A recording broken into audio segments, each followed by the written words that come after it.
बिस्मिल्लाहिर्रहमानिर्रहीम। बच्चे, last lecture में हम लोगों ने फर्मा लिटल थ्योरम को डिस्कस किया था। आज उसके एग्जांपल को डिस्कस करते हैं कि हम लोगों ने किस तरीके से सॉल्व करना है। क्वेश्चन में वो हमें कह देंगे कि प्रूफ करें हमारे पास ये कॉन्ग्रुएंस होल्ड करती है, ये रिजल्ट प्रूफ करना है हम लोगों ने। तो फर्मा लिटल थ्योरम का फॉर्मूला अगर याद करें वो हमारे पास है a raise to power p is congruent to a mod of p. मतलब हमें दो चीजें चाहिए, एक प्राइम नंबर पी चाहिए और एक इंटीजर ए चाहिए। तो क्वेश्चन को देखते हुए हमने सबसे पहले तो वो इंटीजर और प्राइम नंबर सिलेक्ट करना है। तो उसके बाद फर्मा लिटल थ्योरम की हेल्प से हम लोग इस रिजल्ट को प्रूव करेंगे। तो क्वेश्चन में देखिए हमारे पास ये देखें 11 जो यहाँ पे मॉड के साथ टर्म दी जाएगी वो हमारे पास क्या हुआ करेगा, प्राइम नंबर हुआ करेगा।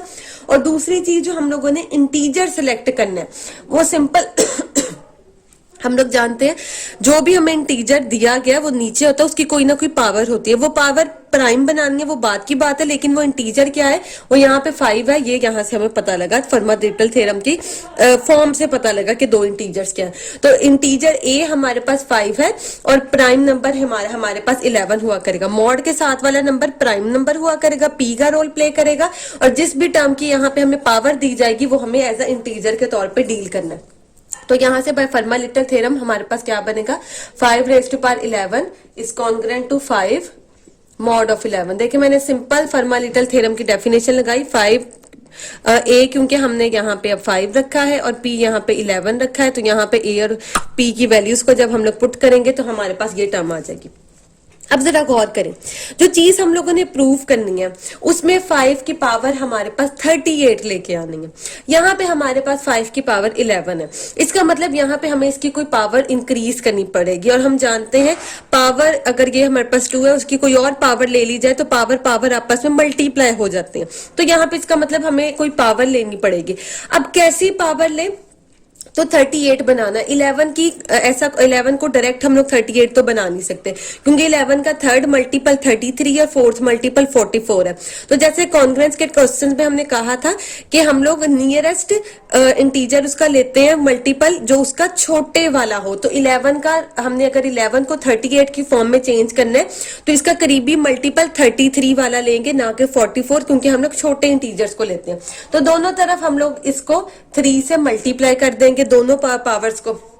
तो ये हमारे पास क्या आ जाएगा, 5 raise to power 33 is congruent to 125 mod of 11 आ जाएगा। ठीक है। उसके बाद अभी भी देखिए क्वेश्चन तो कंप्लीट हुआ नहीं है क्योंकि 5 की पावर हमारे पास आ रही है 33, हमने तो 5 की पावर 38 करनी है। दूसरी चीज हमने लास्ट वाले थ्योरम में डिस्कस किया था कि जो भी हमारे पास कॉन्ग्रुएंस के चैप्टर में कि जो भी हमारे पास मॉड होता है बाहर वाली टर्म उससे छोटी होनी चाहिए। देखें जो अगर सिंपल जब हम लोग 5 ले रहे थे तो 11 से छोटी टर्म थी। अब जैसे ही हमने पावर लिया तो ये टर्म तो इंक्रीज हो गई है। तो सबसे पहले तो ये काम करना है कि इसको दोबारा से छोटा करना है। तो 11 का सबसे करीबी मल्टीपल ढूंढना है जो 125 से छोटा हो। तो 11 के मल्टीपल्स आप लोग देखते जाइएगा। तो 11 हमारे पास 11 इंटू 11 121 मल्टीपल इसका सबसे करीबी मल्टीपल है। तो उस मल्टीपल से सबसे पहले तो इसको माइनस करते हैं ताकि बाहर वाली चीज हमारे पास मॉड की वैल्यू से कम हो। तो ये आ जाएगा 4 मॉड ऑफ 11। ठीक है। अब ये 4 मॉड ऑफ 11 आ गया और ये 533 है। अब हमने क्या चीज करनी है, अब अभी हमने 38 की पावर पे जाना है। अब 33 की पावर और कोई नहीं ले सकते कि जिसकी पावर लें तो वो मल्टीप्लाई हो जाए, क्योंकि हमने किसी भी नंबर से मल्टीप्लाई किया तो इस नंबर ने इंक्रीज हो जाना है। तो एक दफा मल्टीप्लाई कर सकते थे, वो हम मल्टीप्लाई कर चुके हैं।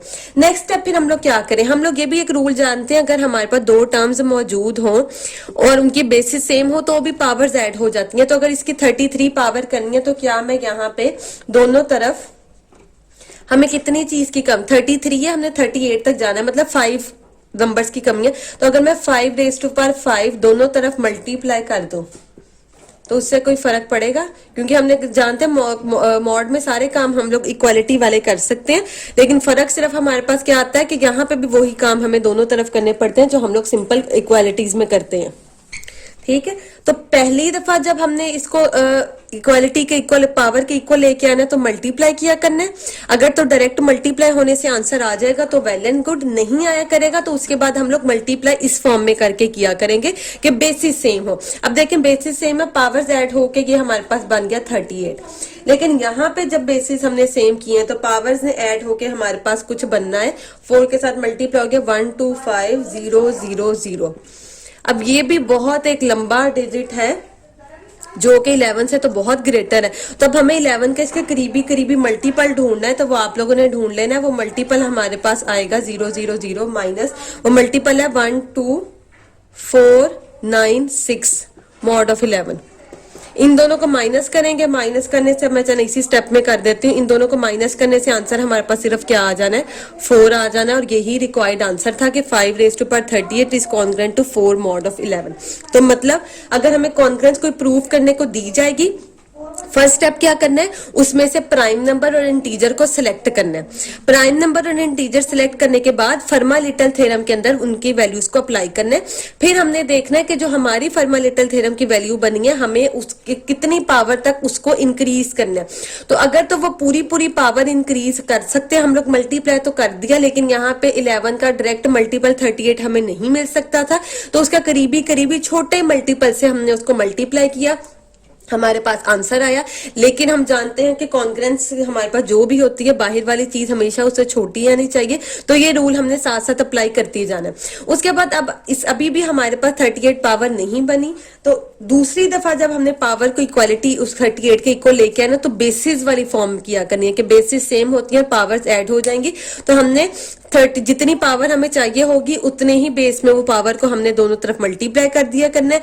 ये वाली टर्म एग्जैक्ट कंप्लीट हो जाया करेगी। इस वाली टर्म में दोबारा से मॉड वाली प्रॉपर्टी आएगी कि उसको छोटा करना है, तो मॉड से करीबी करीबी मल्टीपल ढूंढेंगे, तो हमारे पास इसका रिक्वायर्ड आंसर आ जाया करेगा। नेक्स्ट लेमा नंबर 2 देखिए हमारे पास वो क्या कह रहा है, वो कह रहे हैं अगर P और Q दो हमारे पास प्राइम नंबर्स हैं, ठीक है, अलग अलग प्राइम, वो 2 3 भी हो सकते हैं, 2 5 भी हो सकते हैं, डिफरेंट प्राइम नंबर्स हैं, और गिवन क्या दिया गया कि a raise to power p is congruent है a मॉड ऑफ q के।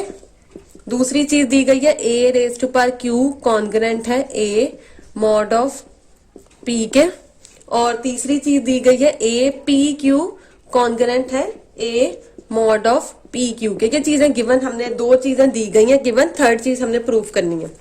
देखिए जब a की पावर p कॉन्ग्रुएंट है तो वो q के मॉड में जा रही है, a की पावर q कॉन्ग्रुएंट p के मॉड में जा रही है, ये दोनों चीजें गिवन है। प्रूव हमने क्या करना है कि अगर पावर उनकी हम मल्टीप्लाई कर देते हैं तो मॉड में भी उनका आंसर मल्टीप्लाई होके आएगा।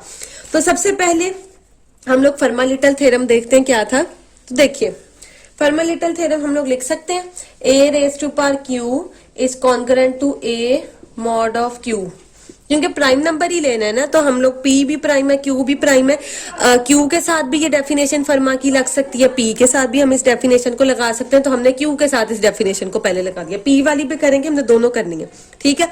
ये हमने फर्मा-लिटल थ्योरम की डेफिनेशन लगाई। अब डेफिनेशन लगाने के बाद हम लोग जानते हैं कॉन्ग्रुएंस के दोनों तरफ हम लोग पावर्स को ले सकते हैं, तो फर्मा-लिटल थ्योरम में भी हम लोग यहाँ पे दोनों तरफ पावर्स अगर ले लें, इस तरफ भी पावर p ले लेते हैं और इस तरफ भी फिर पावर p ले लेते हैं, मतलब फर्मा-लिटल थ्योरम q के साथ लगाए और दोनों तरफ पावर हमने p ली, तो हम इसे अगर सॉल्व करें, बल्कि इसे अगले स्टेप में ले लेते हैं। ये हमने पहले फर्मा-लिटल थ्योरम लगाया, उसके बाद हमने इसके ऊपर पावर ले ली p is congruent to a p mod of q आ जाएगा, ठीक है। उसके बाद देखिए अब इनको मल्टीप्लाई कीजिए तो ये हमारे पास आ जाएगा a p q is congruent to a p mod of q, ठीक है। अब यहां से एक चीज आपने गौर करनी है, a p, तो देखिए आगे हमने एक और क्या हमने कहा था, फर्मा-लिटल थ्योरम हम q की फॉर्म में भी लिख सकते हैं और p की फॉर्म में भी लिख सकते हैं, दोनों फॉर्म्स में लिखा जा सकता है, ठीक है।